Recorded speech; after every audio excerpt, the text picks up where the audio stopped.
መጽሐፈ መሣፍንት ምዕራፍ 4 ናዖድም ከሞተ በኋላ የእስራኤል ልጆች በእግዚአብሔር ፊት እንደገና ክፉ ሥራ ሠሩ። እግዚአብሔርም በአሦር በነገሠው በከነዓን ንጉሥ በኢያቢስ እጅ አሳልፎ ሰጣቸው።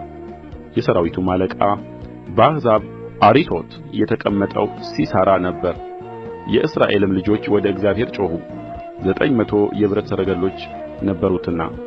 የእስራኤልንም ልጆች 20 ዓመት ያህል እጅግ ያስጨንቃቸው ነበር። በዚያ ጊዜም ነቢይቱ የለፊዶት ሚስት ዲቦራ በእስራኤል ላይ ትፈርድ ነበረች። እርሷም በተራራማው በኤፍሬም አገር በራማና በቤቴል መካከል ካለው የዲቦራ ዛፍ ከሚባለው ከዘንባባው በታች ተቀምጣ ነበር። የእስራኤልም ልጆች ወደ እርሷ ለፍርድ ይወጡ ነበር። ልካም ከቃዴስ ንፍታሌም የአቢኒኤምን ልጅ ባርቅን ጠርታ፣ የእስራኤል አምላክ እግዚአብሔር ሄደህ ወደ ታቦር ተራራ ውጣ፣ ከአንተም ጋር ከንፍታሌምና ከዛብሎን ልጆች 10,000 ሰዎች ውሰድ። እኔም የኢያቢስን ሠራዊት አለቃ ሲሣራን ሰረገሎቹንም ሕዝቡንም ሁሉ ወደ አንተ ወደ ቂሶን ወንዝ እስባለሁ፣ በእጅህም አሳልፌ እሰጠዋለሁ ብሎ አላዘዘህምን? አለችው። ባርቅም አንቺ ከእኔ ጋር ብትሄጂ እኔ እሄዳለሁ፣ አንቺ ግን ከእኔ ጋር ባትሄጂ እኔ አልሄድም አላት። እርሷም በእውነት ከአንተ ጋር እሄዳለሁ፣ ነገር ግን እግዚአብሔር ሲሣራን በሴት እጅ አሳልፎ ይሰጣልና በዚህ በምትሄድበት መንገድ ለአንተ ክብር አይሆንም አለችው። ዲቦራም ተነሥታ ከባርቅ ጋር ወደ ቃዴስ ሄደች። ባርቅም ዛብሎንንና ንፍታሌምን ወደ ቃዴስ ጠራቸው፣ 10,000 ሰዎች ተከትለው ወጡ። ዲቦራም ከእርሱ ጋር ወጣች። ቄናዊውም ሔቤር ከሙሴ አማት ከኦባብ ልጅ ከቄናውያን ተለይቶ ድንኳኑን በቃዴስ አጠገብ በጻዕናይም እስከ ነበረው እስከ ትልቁ ዛፍ ድረስ ተከለ። የአቢኒኤምም ልጅ ባርቅ ወደ ታቦር ተራራ እንደ ወጣ ለሲሣራ ነገሩት።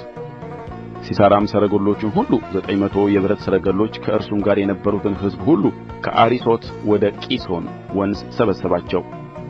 ዲቦራም ባርቅን፣ እግዚአብሔር ሲሣራን በእጅህ አሳልፎ የሚሰጥበት ቀን ዛሬ ነውና ተነሣ፣ እነሆ እግዚአብሔር በፊትህ ወጥቶአል አለችው። ባርቅም 10,000 ሰዎች ተከትለውት ከታቦር ተራራ ወረደ። እግዚአብሔርም ሲሣራን ሰረገሎቹንም ሁሉ ሠራዊቱንም ሁሉ ከባርቅ ፊት በሰይፍ ስለት አስደነገጣቸው። ሲሣራም ከሰረገላው ወርዶ በእግሩ ሸሸ። ባርቅም ሰረገሎቹንና ሠራዊቱን እስከ አሪሶት ድረስ አባረረ። የሲሣራም ሠራዊት ሁሉ በሰይፍ ስለት ወደቀ፣ አንድ እንኳን አልቀረም። በአሦር ንጉሥም በኢያቢስና በቄናዊው በሔቤር ቤት መካከል ሰላም ነበረና ሲሣራ በእግሩ ሸሽቶ ወደ ቄናዊው ወደ ሔቤር ሚስት ወደ ኢያዔል ድንኳን ደረሰ። ኢያዔልም ሲሣራን ለመገናኘት ወጥታ፣ ግባ ጌታዬ ሆይ ወደ እኔ ግባ፣ አትፍራ አለችው። ወደ እርስዋም ወደ ድንኳንዋም ገባ፣ በመጎናጸፊያዋም ሸፈነችው። እርሱም ጠምቶኛልና እባክሽ የምጠጣው ጥቂት ውኃ ስጪኝ አላት። እርሷም የወተቱን አቁማዳ ፈትታ አጠጣችው፣ ሸፈነችውም። እርሱም ከድንኳኑ ደጃፍ ቁሚ፣ ሰውም መጥቶ በዚህ ሰው አለን ብሎ ቢጠይቅሽ አንቺ የለም ትዪዋለሽ አላት። የሔቤር ሚስት ኢያዔል የድንኳኑን ካስማ ወሰደች፣ በእጅዋም መዶሻ ያዘች። ቀስ ብላም ወደ እርሱ ቀረበች፣ በጆሮ ግንዱም ካስማውን ቸነከረች።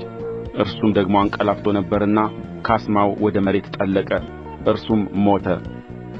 እነሆም ባርቅ ሲሣራን ሲያባርር ኢያዔል ልትገናኘው ወጥታ፣ ና የምትሻውን ሰው አሳይሃለሁ አለችው።